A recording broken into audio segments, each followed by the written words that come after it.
Rafael dos Santos is a dog owner, trainer and co-founder of the Papo Chow Project, an online dog training school. We at Papo Chow believe that dogs can be better understood and cared for. We are followers of Treino Positivo, and we seek to disseminate this canine education methodology to dog tutors and professionals in the field.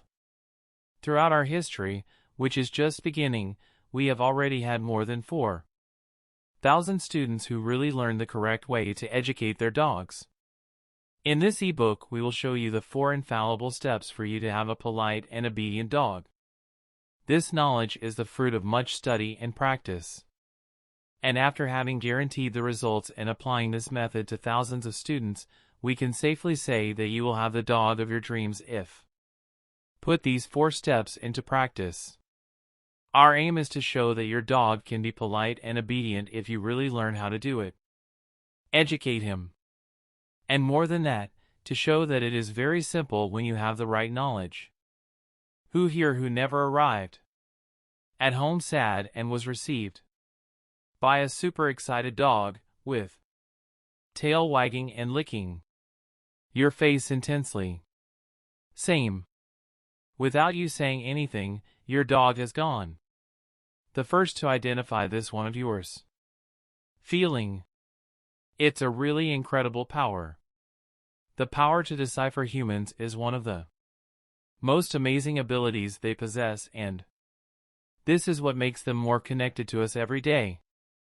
On the other hand, we humans still have many limitations and lack of knowledge about the canine species. We end up neglecting their behavioral part. This is a very difficult truth to accept. And as much as we know our dogs, we often label them as disobedient, messy, vindictive, tantrums, aggressive, among others. Series of adjectives. But does that really make sense? From our point of view, it can even do, but for the dog, nothing more. Is that a behavior that has been learned and often reinforced? And, regardless of the problem it presents, it is indeed possible to modify this behavior using training, combined with science, as a powerful tool. When we talk about dog training, we often think of more brutal and military training in mind, that idea of being the leader of the pack, where we need to show the dog who is in charge. Home so that we have respect for this animal. And for a long time it was really like that, the so-called training. Traditionally, it was the most popular method of dog training. Traditional method. The traditional method, also known as old school, as it has been used for over 50 years, is based on dominance theory and is considered old-fashioned and outdated. This method ended up becoming more and more popular due to some television programs that ended up disseminating this methodology. The idea of traditional training is to show authority over the dog, using force to show who's in charge, and thus gain respect for this animal. Scientifically speaking, the method is based on positive punishment to decrease behaviors and negative reinforcement to increase other behaviors. The followers of this methodology defend the idea of that the more you understand about behavior of wolves, the better your relationship with your dog. And in that case, you would need to take the stand of alpha wolf for your dog to be your follower. This includes, you eat first, don't leave. Your dog enters before you, turn your dog around. Belly up holding him in this position. Among other behaviors. In my view, when you apply this with your dog, you end up intimidating the animal and causing only fear, not respect and leadership.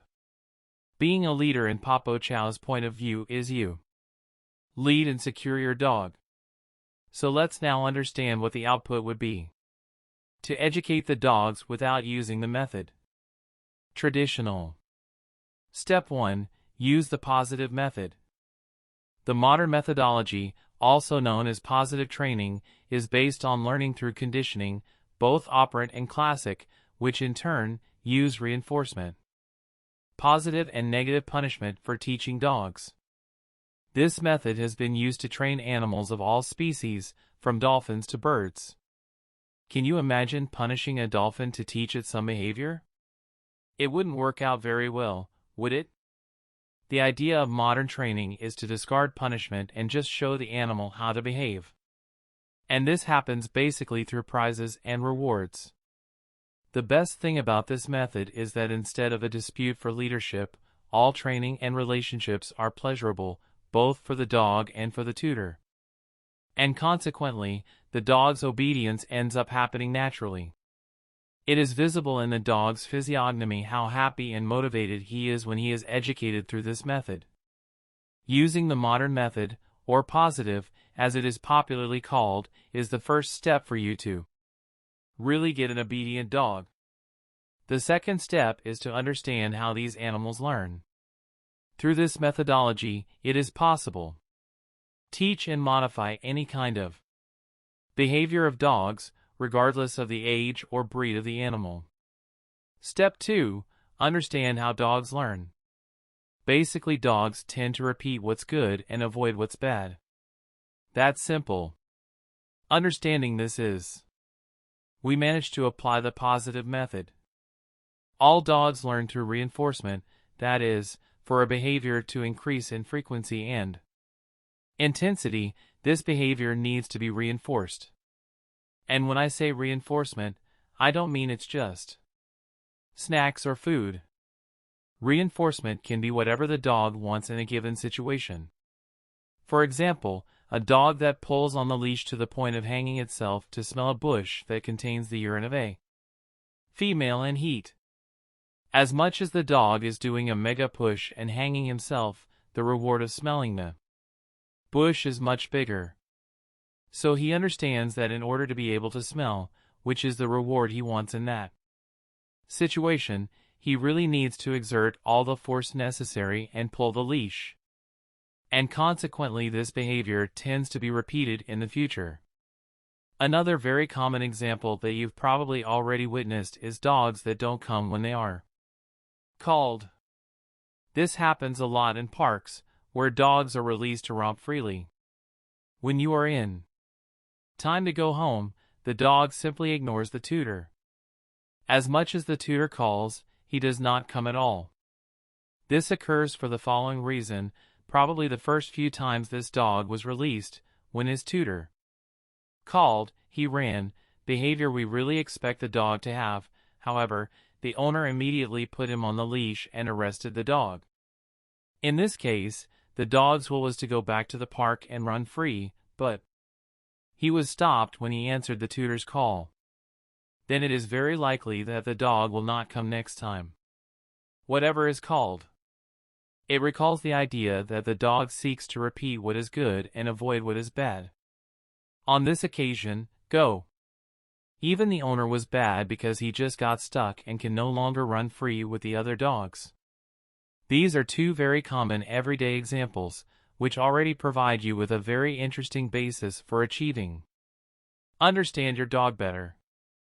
So the second step to having an obedient dog is to understand how dogs learn and use that to your advantage in everyday situations.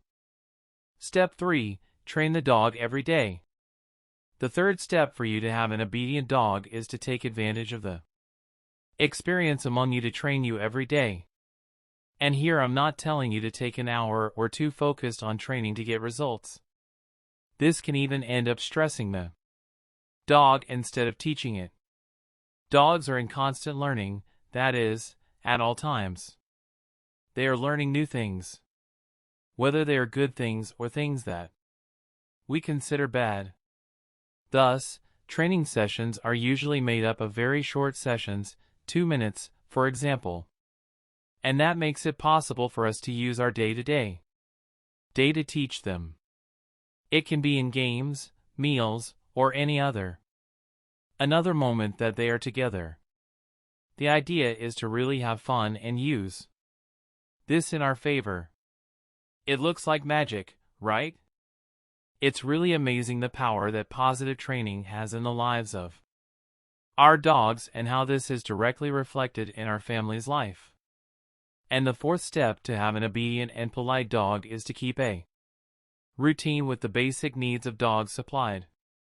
This will be the best time of day for your dog, because that's where the challenges and interactions happen.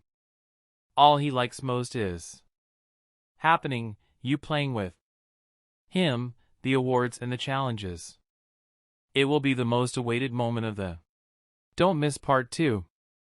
I take the opportunity to invite you to subscribe to the channel to receive updates on new videos that will be published in the future. With your subscription, you won't miss any content and you'll have easy access to all the material I share. Also, if you can leave a like on the video, I would be immensely grateful. Your like helps protect the video's reach and show others that it's worth watching. Once again, thank you for taking the time to watch my video. Your participation and support are essential to the success of the channel. I hope to continue providing interesting and relevant content for you. If you have any suggestions or requests for future videos, feel free to share. I'm always looking for ways to improve and meet the interests of my audience. Thank you very much for your attention and hope to see you again soon. Sincerely, US.REDTIGER.